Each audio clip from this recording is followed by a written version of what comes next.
నియోజకవర్గ జిల్లాలో ఏర్పాటు చేస్తామన్నందువల్ల మేము ఏం చేయలేము.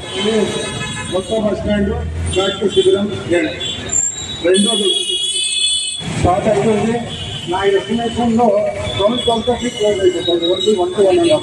1:30కే. ఎందుకంటే ఇక్కడ నుంచి వైఎస్ఆర్ విగ్రహం కంట్రోల్లో తీసుకెళ్ళిపోతారు. ఇది కాకుండా నిన్ననే మన జిల్లా గారితో కూడా, ఎందుకంటే 200-300 మంది 1000 మంది జనాభాను తీసుకోవడం అనేది బట్ వెహికల్ కష్టం. 2-3 ముఖ్యంగా పాటించండి. నెంబర్ 1 ఒకరు వస్తా అంటే డెఫినెట్గా అంబులెన్స్ కావచ్చు, ఇంకోటి కావచ్చు. 2 ముఖ్యంగా పాటించాల్సింది హాస్పిటల్ కాడ ఎక్కువ అవర్ కొట్టద్దండి, నాయిస్ చేయద్దండి. ఇది అవర్ సోషల్ రెస్పాన్సిబిలిటీ. ఎందుకంటే సౌండ్ పొల్యూషన్ కూడా ఎస్పెషల్లీ హాస్పిటల్ ఏరియాలో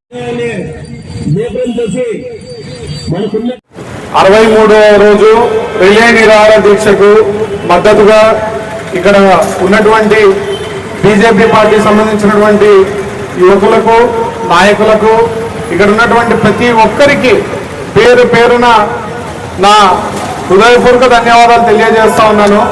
ఎందుకంటే ఈరోజు ఆదోన్లో అన్ని పార్టీలు పక్కన పెట్టి జిల్లా కోసం, జిల్లా సాధించడం కోసం ఇంతగా మనం కష్టపడతా ఉన్నాము. కాకపోతే పైన ఉన్నటువంటి పాలకులకు కనువిప్పు కలగకపోవడమే ఎంతో బాధాకరమైన విషయం.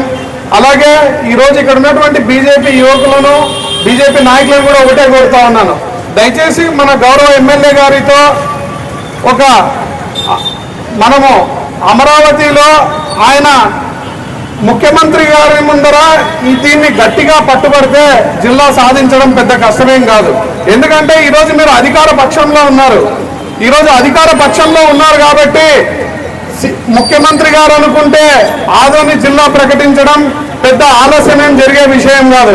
కనుక నేను ఇక్కడ ఉన్నటువంటి ప్రతి ఒక్కరిని కోరేది ఒకటే, దయచేసి మీ గౌరవ ఎమ్మెల్యే గారి మీద, మన గౌరవ ఎమ్మెల్యే గారి మీద ఈ ప్రెజర్ మనం తీసుకురావాల్సిందిగా కోరుతా ఉన్నాము. అలాగే మా వైఎస్ఆర్ కాంగ్రెస్ పార్టీ నుంచి ఆల్రెడీ 5 నియోజకవర్గాల ఇన్ఛార్జీలతో మనము ఆదోని జిల్లాకు సంపూర్ణ మద్దతు ప్రకటించడం జరిగింది. బహుశా ఈ ప్రభుత్వం దిగి రాకపోతే రాబోయే రోజుల్లో మా 5 నియోజకవర్గాల నాయకులు మాట ఇవ్వడం కూడా జరిగింది. జగన్మోహన్ రెడ్డి గారి దగ్గర తీసుకుపోయి జిల్లాను మేము హామీ ఇప్పిస్తామని మన జేఏసీ నాయకులకు కూడా తెలపడం జరిగింది. కనుక ఇది సమిష్టిగా అన్ని పార్టీలు కలిసి సాధించుకోవాల్సిన అంశము.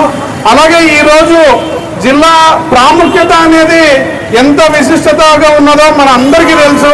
కానీ అయినా కూడా మళ్ళొకసారి ఈ శిబిరం ద్వారా 1-2 విషయాలు తెలియజేయాలనుకుంటున్నాను. ఒక్కసారి మనము ఆదోని భౌగోళికంగా చూస్తే మంత్రాలయం కానీ, ఎలింగనూరు కానీ, ఆలూరు కానీ, పత్తికొండ కానీ కేవలం 30 నుంచి 40 కిలోమీటర్ల దూరంలో ఉంటుంది. బహుశా ఇటువంటి జిల్లా హెడ్ క్వార్టర్గా ఉండేది జిల్లాలో మన ఆంధ్ర రాష్ట్రంలో ఏ జిల్లాకు లేదు. ఇది ఏ జిల్లాకు కూడా ఇటువంటి సౌకర్యం లేదు. మీరు ఏ జిల్లానైనా తీసుకోండి. అదేవిధంగా ఈరోజు కర్నూలుకు 100 కిలోమీటర్లు ప్రయాణిస్తూ ఉన్నామని మనం అనుకుంటున్నాం. కాదు, అభివృద్ధికి 100 కిలోమీటర్ల దూరంలో ఉన్నామని మాత్రం మనం ఖచ్చితంగా గుర్తుపెట్టుకోవాలి. అదేవిధంగా ఆదోని ప్రాంతంలో కాస్మోపాలిటన్ నేచర్ ఉంటుంది. అంటే 1కి 2 భాషలు జనరల్గా ఏ ఊర్లో అయినా మాట్లాడుతూ ఉంటారు. కానీ 2కు మించి మాట్లాడే భాషలు, అంటే ఒక 4 భాషలు మాట్లాడే కల్చర్ హైదరాబాదు, బెంగళూరు, విశాఖపట్నం ఇట్లాంటి నగరాల్లో మాత్రమే మనం చూస్తాం. కాకపోతే మన ఆదోన్లో తెలుగు మాట్లాడతారు, హిందీ మాట్లాడతారు, కన్నడ మాట్లాడతారు, మరాఠీ కూడా మాట్లాడతారు. సో నేను అందుకే ప్రతి ఒక్కరిని కోరుకుంటున్నాను, మనము జిల్లా సాధించుకోగలిగితే బహుశా రాబోయే 10 సంవత్సరాల్లో రాష్ట్రంలోనే నంబర్ 1 జిల్లాగా కూడా మనం తయారయ్యే అవకాశము 100% ఉంది. కనుక ప్రతి యువకులు, ప్రతి ఒక్కరూ ఈ జిల్లా కోసము ఈరోజు పోరాడాల్సిన అవసరం ఎంతైనా ఉంది. బహుశా ఈరోజు కొంతమంది అమరావతిలో ఉన్నటువంటి పెద్దలకు మన జిల్లా ఆవశ్యకత గురించి అర్థం కావడం లేదో, తెలియనట్టు ఉంటా ఉన్నారో తెలియడం లేదు. కానీ మొన్న కూడా మన జేఏసీ నాయకులు వెళ్ళి కలవడం జరిగింది. దయచేసి మన జిల్లా మంత్రివర్యులు టీజీ భరత్ గారు మాట్లాడుతూ ఇది కాకుండా మీరు వేరేది అడగండి అన్నారు. బట్ కాకపోతే జిల్లా అనేది ఎంత ఇంపార్టెంట్ అనేది మాకంటే బాగా గౌరవ మంత్రివర్యులకే తెలిసి ఉండాలి.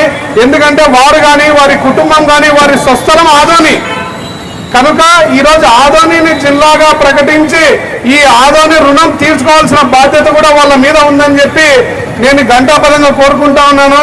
అలాగే మన గౌరవ ఎంపీ గారు కూడా దీని గురించి ఇంతవరకు సరిగ్గా స్పందించలేకపోతా ఉన్నారు.